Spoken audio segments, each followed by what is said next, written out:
अस्सलाम वालेकुम friends. C plus plus language सीखने की इस सीरीज में आज हम देखेंगे लेक्चर नंबर 1 का part 3 introduction to C plus plus. तो फ्रेंड्स, आज का जो ऑब्जेक्टिव है वो है ऑब्जेक्ट ओरिएंटेड प्रोग्रामिंग लैंग्वेज। आज के इस लेक्चर में हम देखेंगे कि ऑब्जेक्ट ओरिएंटेड प्रोग्रामिंग लैंग्वेज क्या होती है। तो जैसा कि एक इंसान को एक अच्छी ज़िंदगी गुजारने के लिए और अपनी ज़िंदगी की मुश्किलात को दूर करने के लिए किसी न किसी गाइडलाइन को फॉलो करना पड़ता है। अगर वो उन गाइडलाइंस को फॉलो नहीं करेगा तो उसकी वो मुश्किलात उसकी ज़िंदगी से दूर नहीं होंगी। तो इसी तरह एक प्रोग्रामर की ज़िंदगी के अंदर भी बहुत सारी मुश्किलात आती हैं। तो अगर वो उन मुश्किलात को दूर करना चाहता है तो वो आगे पीछे से किसी न किसी गाइडलाइन को फॉलो करेगा। तो मैं आपको मिसाल दे देता हूँ कुरान की। अगर हमारी ज़िंदगी में कोई मुश्किलात आ जाती है तो हम कुरान के अंदर से किसी न किसी गाइडलाइन को फॉलो करते हैं और वो हमारी जितनी भी टेंशन्स होती हैं वो दूर हो जाती हैं। तो इसी तरह एक प्रोग्रामर की ज़िंदगी के अंदर भी बहुत सारी मुश्किलात होती हैं। अब प्रोग्रामर की ज़िंदगी के अंदर कैसी मुश्किलात आ सकती हैं? जैसे एक प्रोग्रामर एक बहुत बड़ा सॉफ्टवेयर बना रहा है, तो उस सॉफ्टवेयर की कोडिंग भी बहुत लेंथी होगी, तो उसको उस कोडिंग को मैनेज करने में और मेंटेन करने में बहुत ज़्यादा प्रॉब्लम आएगी।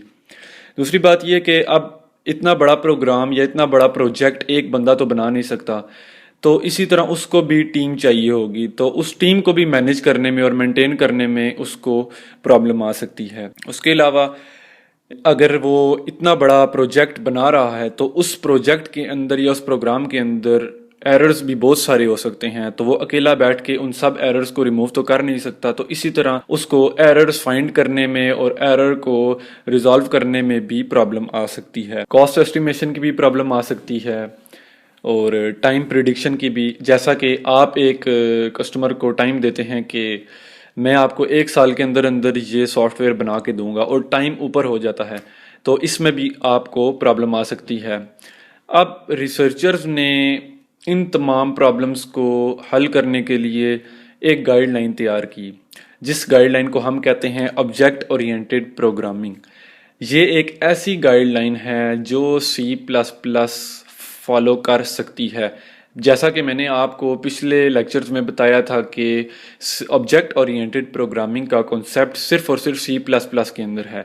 सी के अंदर ये कॉन्सेप्ट नहीं आया था। तो इसी तरह जब एक प्रोग्रामर की ज़िंदगी के अंदर मुश्किलात आती हैं तो वो ऑब्जेक्ट ओरिएंटेड गाइडलाइंस को फॉलो करता है। ऑब्जेक्ट ओरिएंटेड गाइडलाइंस को अपनाने के लिए सी प्लस प्लस के अंदर पहले से फीचर्स मौजूद हैं। ऑब्जेक्ट ओरिएंटेड प्रोग्रामिंग लैंग्वेज को सीखने से पहले हमें ये पता होना चाहिए कि ऑब्जेक्ट क्या है। अब आपने याद ये रखना है कि ऑब्जेक्ट वो होता है जिसकी कोई ना कोई प्रॉपर्टी होती है। इस दुनिया में हर चीज़ ऑब्जेक्ट है। अब मैं आपको एक सिंपल सी एग्जांपल से समझाता हूँ। जैसे कि आपने अगर एक स्कूल का सॉफ्टवेयर बनाना है, तो अब उस स्कूल के सॉफ्टवेयर को बनाने के लिए आपको बहुत सारी इन्फॉर्मेशन को देखना होगा। जैसे इसके अंदर स्टूडेंट की इन्फॉर्मेशन आ सकती है, फैकल्टी की इन्फॉर्मेशन आ सकती है, एकेडमिक्स की इन्फॉर्मेशन आ सकती है, एडमिनिस्ट्रेशन डिपार्टमेंट की इन्फॉर्मेशन आ सकती है, रजिस्ट्रेशन ऑफिस की इन्फॉर्मेशन आ सकती है और इसके अलावा बहुत सारी इन्फॉर्मेशन आ सकती हैं। लेकिन अब आपको यहाँ पे देखना यह है कि आपने किस किस्म की इन्फॉर्मेशन को अपने प्रोग्राम के अंदर या अपने सॉफ्टवेयर के अंदर ऐड करना है। अब किसी भी प्रोग्रामिंग लैंग्वेज के अंदर याद रखनी है आपने ये बात कि किसी भी किस्म की इंफॉर्मेशन या डाटा को स्टोर कराने के लिए हमें वेरिएबल्स की ज़रूरत पड़ती है और वेरिएबल्स के थ्रू हम अपने डाटा को स्टोर करते हैं। अब अगर हमने एक सॉफ्टवेयर बनाना है स्कूल के नाम से, तो अब स्कूल की इंफॉर्मेशन को स्टोर करने के लिए भी हमें वेरिएबल्स बहुत सारे बनाने पड़ेंगे। अब हमने वेरिएबल्स तो बना ली और उसके अंदर अपनी इंफॉर्मेशन को स्टोर करा दिया, लेकिन यहाँ पे जो प्रॉब्लम आ रही है वो ये है कि हम डाटा का रिलेशनशिप स्टोर नहीं करा पा रहे। वो किस तरह? जैसे एक स्टूडेंट है, हम उसका नाम एक वेरिएबल के अंदर स्टोर करवा देते हैं और उसका रोल नंबर एक दूसरे वेरिएबल के अंदर स्टोर करवा देते हैं। अब चूंकि प्रोग्राम के अंदर बहुत सारे वेरिएबल्स होने की वजह से हम ये नहीं रिलेट कर पाते कि ये नाम उसी स्टूडेंट का है जिसका डाटा हमने स्टोर करवाया था, या ये जो एज हमने एक वेरिएबल के अंदर स्टोर करवाई है ये एज उसी स्टूडेंट की है जिसकी हमने एज इंटर की थी। क्योंकि प्रोग्राम के अंदर किसी एक स्टूडेंट का रिकॉर्ड तो मौजूद नहीं होगा, उस प्रोग्राम के अंदर बहुत सारे स्टूडेंट का रिकॉर्ड मौजूद होगा।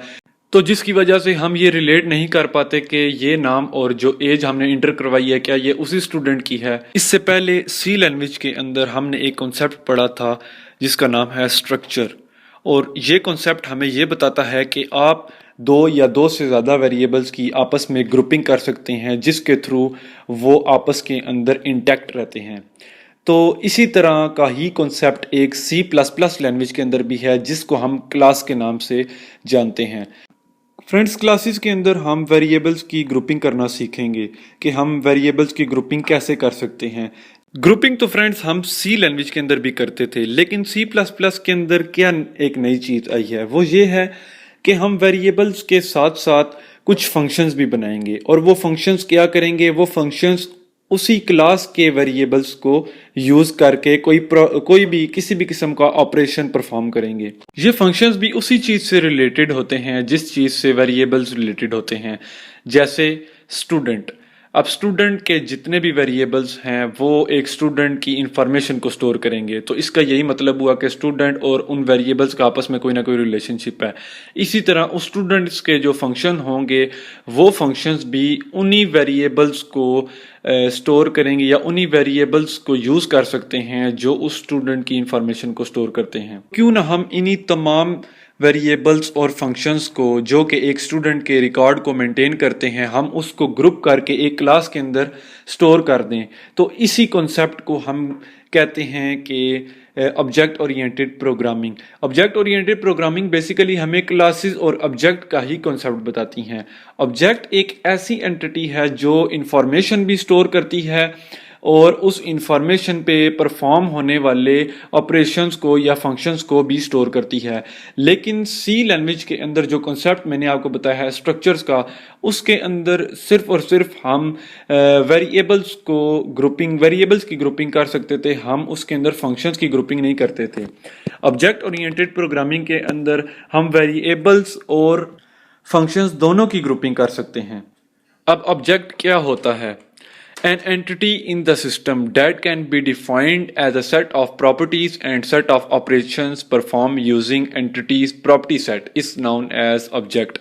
आपने बस ये ध्यान में रखना है कि ऑब्जेक्ट एक ऐसी एंटिटी है जो किसी भी चीज़ की इंफॉर्मेशन को स्टोर करती है और उस इंफॉर्मेशन पे परफॉर्म होने वाले जितने भी फंक्शंस या ऑपरेशंस हैं उनको ग्रुप करके रखती है बस। तो ये आज के लेक्चर में हमने पढ़ा कि ऑब्जेक्ट क्या चीज़ है। ऑब्जेक्ट को हम एक लेक्चर के अंदर तो कवर नहीं कर सकते, लेकिन इंशाल्लाह आने वाले नेक्स्ट लेक्चर्स में जब हम कोडिंग भी स्टार्ट करेंगे तो आपको मैं ऑब्जेक्ट के बारे में मज़ीद क्लियर कर दूंगा कि ऑब्जेक्ट किसे बोलते हैं और क्लासेस के कॉन्सेप्ट को मज़ीद क्लियर कर दूंगा। तो आज के लेक्चर में हम ये देखते हैं कि ऑब्जेक्ट ओरिएंटेड गाइडलाइंस हमें क्या कहती हैं। कहती तो ऑब्जेक्ट ओरिएंटेड गाइडलाइंस बहुत कुछ हैं, लेकिन आपने अगर इसके कुछ की प्रिंसिपल हैं, 5 की प्रिंसिपल है इसके, अगर आपने ये 5 की प्रिंसिपल्स को समझ लिया तो आपने समझ लें कि पूरी ऑब्जेक्ट ओरिएंटेड प्रोग्रामिंग लैंग्वेज समझ ली। लेकिन ये कॉन्सेप्ट जो है ये एक लेक्चर के अंदर डिफाइन करने वाला नहीं है। तो आइए देखते हैं कि वो कौन से 5 की प्रिंसिपल हैं जो ऑब्जेक्ट ओरिएंटेड गाइडलाइंस हमें बताती हैं। तो फ्रेंड्स, फर्स्ट की प्रिंसिपल जो है ऑब्जेक्ट ओरिएंटेड प्रोग्रामिंग का वो है इनकैप्सुलेशन, दूसरा है data hiding, abstraction, polymorphism and inheritance. Example के तौर पे मैं आपको कोई एक डिफाइन कर देता हूं, जैसे कि इनकैप्सुलेशन है फर्स्ट वन। इनकैप्सुलेशन कहते हैं act of combining properties and method related to the same object. ये हमें ये कहता है कि एक ऑब्जेक्ट से रिलेटेड जितनी भी प्रॉपर्टीज हैं या जितने भी फंक्शंस हैं उनको हम ग्रुप कर दें तो उसको हम बोलते हैं इनकैप्सुलेशन। जैसे सी लैंग्वेज के अंदर स्ट्रक्चर के अंदर हम सिर्फ वेरिएबल्स की ग्रुपिंग कर सकते थे, हम फंक्शंस की ग्रुपिंग नहीं कर सकते थे। इसी वजह से फ्रेंड्स उस जगह पे इनकैप्सुलेशन का कॉन्सेप्ट अप्लाई नहीं होता। लेकिन C++ के अंदर क्लासेस वो जरिया है जिसके थ्रू हम इनकैप्सुलेशन को अप्लाई कर सकते हैं। क्लास के अंदर हम बहुत सारी प्रॉपर्टीज और बहुत सारी फंक्शन को एक साथ बना सकते हैं। नेक्स्ट लेक्चर के अंदर हम इससे रिलेटेड एक एग्जाम्पल भी देखेंगे। तो फ्रेंड्स, ये था आज का हमारा लेक्चर नंबर 1 का पार्ट नंबर 3, जिसके अंदर हमने ऑब्जेक्ट ओरिएंटेड प्रोग्रामिंग लैंग्वेज के कॉन्सेप्ट को कवर किया। और इंशाल्लाह नेक्स्ट वीडियो के अंदर मैं मज़ीद introduction of C plus plus से रिलेटेड वीडियो बनाऊंगा। तो फ्रेंड्स, अगर आपको ये वीडियो अच्छी लगी हो या आपको इस वीडियो से इंफॉर्मेशन हासिल हुई हो तो लाजमी इस चैनल को सब्सक्राइब करें। Thank you so much.